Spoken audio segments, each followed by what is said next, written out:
beloved Boss Mike Cervera. Eto na, ha? Mga kababayan ko. Puntahan na natin itong, nako, ano talaga ito eh. Mga kababayan ko. Oo, nakakatakot ho ito mga kababayan Ang mga, Manong Rabil, kita tayo kita tayo. Mga kababayan, ang inyong matutunghayan ay hindi ho naaangkop sa mga DDS na bobot tanga. Patnubay ng mga loyalista ay kinakailangan. Patnubay ng mga loyalista sa mga DDS na tanga at mangmang ay kinakailangan. Maliwanag po mga kababayan maliwanag. Oo. Ang susunod na ating tatalakayin ay hindi angkop sa mga DDS na tanga. Patnubay ng mga loyalista ay kinakailangan. O yan maliwanag. Eto. Ito na, mga kababayan pasok. Ito na. Nako po, basahin natin, mga kababayan ko. Assassination plot kay PBBM. News 5 ito mga kababayan News 5. Hindi ho ito AI, hindi ho ito galing sa atin. Kung hindi, galing po ito sa balita ng News 5. Ano po, kanina. Sumulat si Ramil Madriaga, mga kababayan, sabayan nyo na ho akong bumasa. At sa mga nakahiga na dyan at malalabo ang mata, makinig na lang ho kayo sa sasabihin ko. Ano po? Okay. Mga kababayan, umpisa na nating basahin.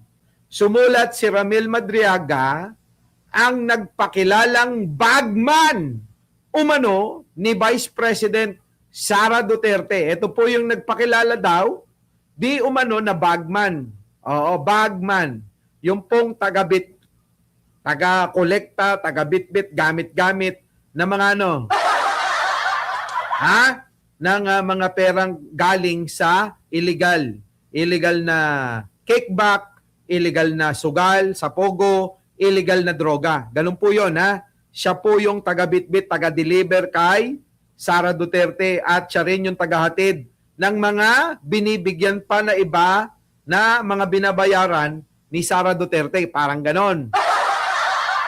Eto ho yan Sumulat si Ramil Madriaga, ang nagpakilalang bagman umano ni Vice President Sara Duterte para isiwalat ang umano'y assassination plot laban kay Pangulong Bongbong Marcos at iba pang gabinete. Grabe mga kababayan. Pati Butch, thank you naman. Nanonood dyan sa New Jersey. Opo meron na akong panghalo-halo. Grabe mga kababayan para isiwalat ang umano'y assassination plot. Sumulat ho.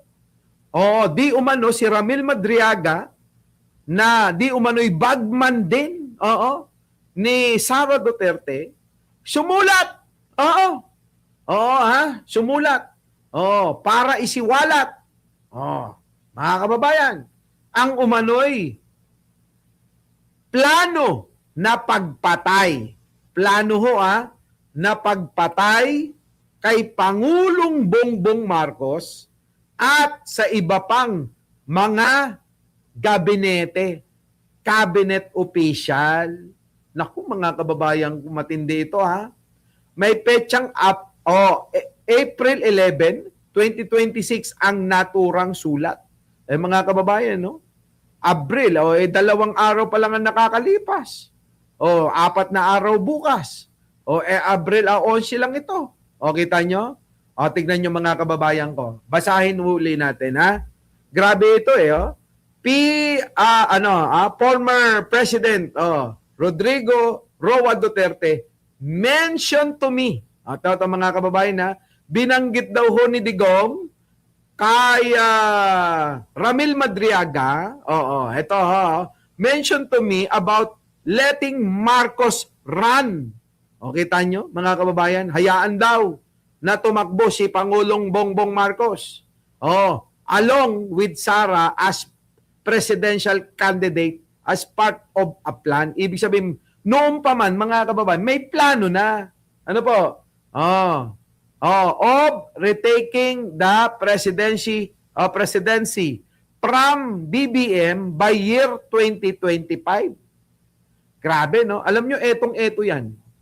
Kung matatagal na kayo, mga kababayan ko, sa channel ko, yung mga matatagal na ho, yung bago ho ako lumabas, bumalik sa pagbablog, binanggit ko na ho ito.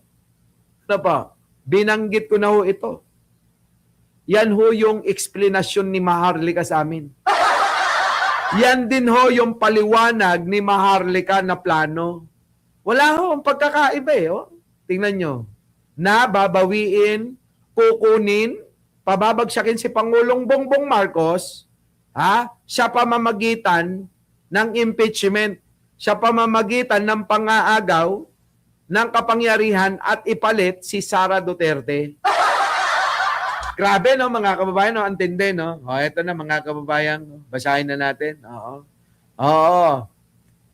FPRRD mentioned to me about letting Marcos run along with Sara as presidential candidate as part of a plan. Parte yan ng plano of retaking the presidency from Bongbong Marcos by year 2025. Kita nyo? Yun ang plano nila. Aagawin nila ang pagiging presidente. Yun talaga yan. Diba? Diba? Tama? Yan. Tama yan, Shoni. Yes, yung magkakasama kayo nila. Yan na nga yun. Yan na yun, Eliza. Yan na yun. Eto na mga kababayan ko. Bahagi ng pahayag ni Madriaga. In the event that BBM refused to honor the agreement and opted not to, relinquish, kita nyo, lalim, his post as president, extraordinary measures of overthrowing. Kita nyo? Mga kababayan, talagang plano talaga nila.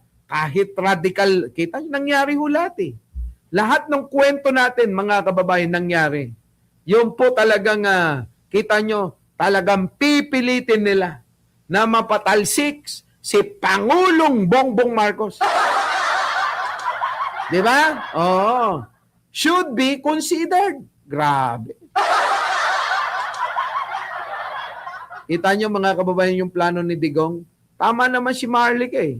Sabi ni Maharlika, si Digong daw, si Vico Rodriguez, at saka si Aling Maliit ang talagang nasa likod ng pagdidisturb kay Pangulong Bongbong. Balikan nyo ho yung vlog ko na yun, mga kababayan. Sa mga hindi pa nakapanood, kwento ko ho doon lahat-lahat. Kung bakit ako bumalik na mag-vlog. Sabi pa rito, mga kababayan, sabi rito, extraordinary measures of overthrowing BBM should be considered. Kita nyo? Like impeachment. Tingnan nyo, mga kababayan, anong mga paraan para mapatalsik si Pangulong Bongbong Marcos daw? Tulad ng impeachment, pagpatay sa pamamagitan ng panglalason, mga kababayan, or any other means o iba pang kaparaanan. Grabe, no, mga kababayan, ito. Ayan, Anong paraan nila papatayin? Anong paraan nila papatayin si Pangulong Bongbong, Mary Ann de Guzman? Anong paraan? Ito, tulad ng impeachment, hindi ho umubra. Assassination by poisoning, ganun kademonyo si Duterte. Pinagplanuhan ni Duterte na patayin. Alangan naman na hindi alam ng mga anak yan. Alangan naman na hindi alam ni Sara Duterte yan. Grabe, di ba? Grabe ang kasamaan. Ayan. by poisoning or any other means, and by the use of people power. Lahat po mga kababayan yan, nangyari. Sabi ko nga, akala ko hindi na nila gagawin eh. Kasi hilaw na hilaw eh. Pero talagang itinuloy-tuloy nila. Siguro mga kababayan, yung budget na i-release na. Kaya wala ho talaga mangyayari kahit hilaw, tinuloy-tuloy nila. Di ba? Mary Ann de Guzman, ano? Miras Channel, ano? Oh, eto pa mga kababayan. Oh, lahat po yan nangyari. Oo. Yun lang ho, yung assassination by poisoning or any other means. O kaya barilin, ano? Ganon mga kababayan, ang plano ng mga Duterte. Patayin talaga si Pangulong Bongbong Marcos natin. Wala pang pahayag ang Pangulo, Palasyo at Vice tungkol dito. Anong wala? May pahayag na si Vice President Sara. Oh, nauna pa nga yung pagsasabi niya eh. Meron na hong pahayag, ano. Kung ang News 5 wala, ako meron na.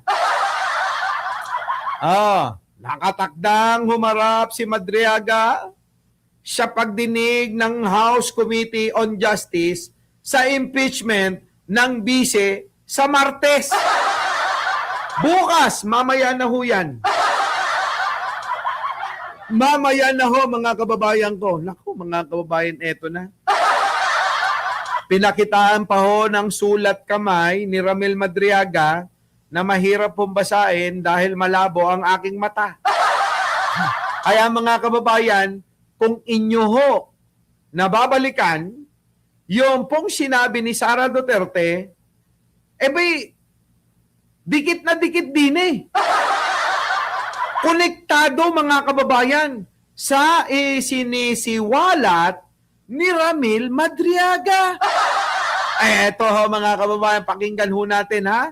Pakinggan ho natin itong nauna na sinabi at pahayag ni Sara Duterte. Pasok.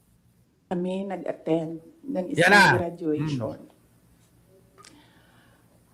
Truthfully, I wasn't feeling well. Kasi kinukulam nila ako. Andiyan na sila ha. Umabot na sila sa kulam. Nagsama-sama na silang lahat. Kinukulam pa nila ako. So I wasn't feeling very well. Pero I had to go. Kailangan ko pumunta. Kasi para naman sa graduates yun. Oh, makinig kayo. Pagtsagaan nyo yung kwento nito, ha? Alam nyo naman, kailangan unawain yung maigi to, ha, Wilfred? Ay, Chang, pagtsagaan nyo, ha, habang ako'y nanunubig. Eto na, mga kababayan, ha, pakinggan ho ninyo, ha? Oh, tuloy-tuloy. Oh. Hindi para sa akin yun. It's their happiest day. So, nagsama kami.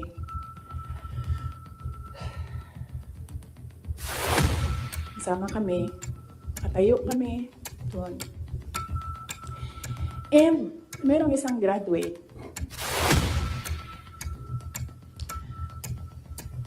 na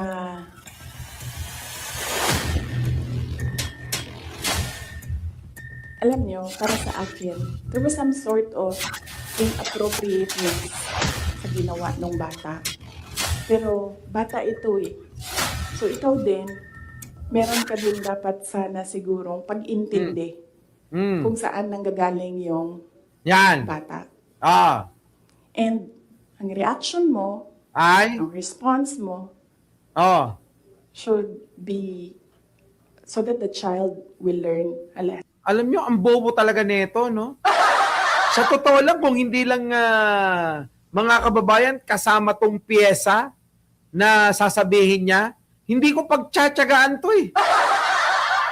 Sa totoo lang, mga kababayan, pare-pares tayo. Kung hindi nyo pa napanood to pare-pares tayo na hindi pa napanood, kaya sabay-sabay nating pakinggan. Di ba mga kababayan? Bubo talaga. Mga kababayan, alam nyo o sige, tuloy nga muna natin. Abi, pinaglalaban nito. Ito. Very well. Will I give you my watch? Kita nyo, dahil lang sarilo, gusto nang mamugot ng ulo? Di ho, mga kababayan. Oo, tuloy. At that point, Oh, luka-luka eh. may sakit na ako. Mm. Wasn't feeling very well. Mm. Nandun lang ako, nakakatayo ako doon kasi may gamot ako. Mm. Ano ginamot mo? Ha, Sara Duterte? Gamot ba sa sira ng ulo mo? Gusto ko tanggalin yung ulo niya ba? Kita nyo? Tingnan yung mukha, di ba? I realized, Kita nyo mga kababayan, ano? Ayan, shinortcut ko na. Noon pa man, gusto na nila na talagang pugutan ng ulo si Pangulong Bongbong Marcos. Kung kukuni-konekta nyo sa isipan ni Sara Duterte, sa isipan ni Pulong, at sa isipan ni Baste Duterte, mga kababayan, alam nilang magkakapatid yung plano nila kay Pangulong Bongbong Marcos. Alam nila yan. Simula pa lang yan, alam na nila na papatayin si Pangulong Bongbong Marcos. Kaya kung tutugma ninyo sa sinulat ni Ramil Madriaga, abay, tignan nyo. Mukhang saktong-sakto, lapat na lapat. Tama, mga kababayan? Tama? Eto pa, tignan nyo. Yan, tignan nyo mga kababayan, yung itsura ni Sara Duterte. Yan, may sakit na ako. Mm. Wasn't feeling very well. Nandun lang ako, nakakatayo ako doon kasi may gamot ako. Mm. Gusto ko tanggalin yung ulo niya ba? Kita nyo? Ito naman, mga kababayan ko. Yan, Ang kailangan namin, ang ulo.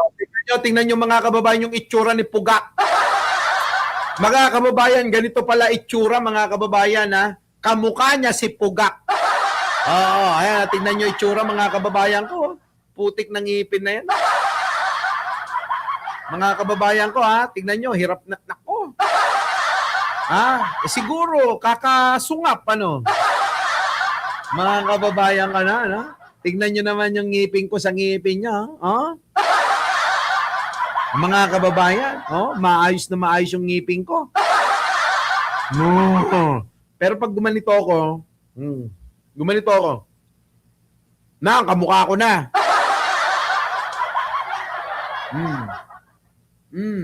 Mas gwapo pa rin talaga ako. Kahit papangiting ko na yung itsura ko, mas gwapo pa rin ako. Si BMB Eduardo, mukhang bagong sweldo. Di ba? Tingnan nyo mga, camber nyo. Yung panga, wala na sa alignment.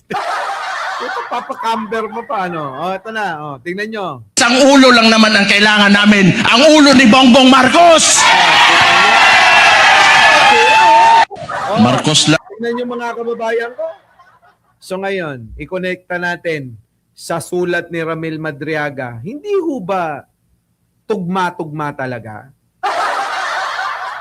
Tama, mga kababayan, yung isip nila talagang patayin si Pangulong Bongbong Marcos. Ako naniniwala na gano'n.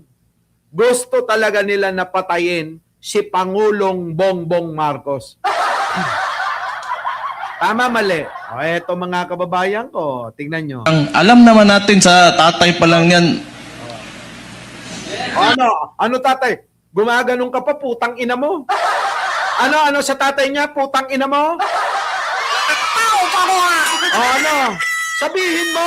Sabihin mo. Puro ka lang daldal, Ito, kaya ako naiinis mga kababayan, Kawatan! Kawatan!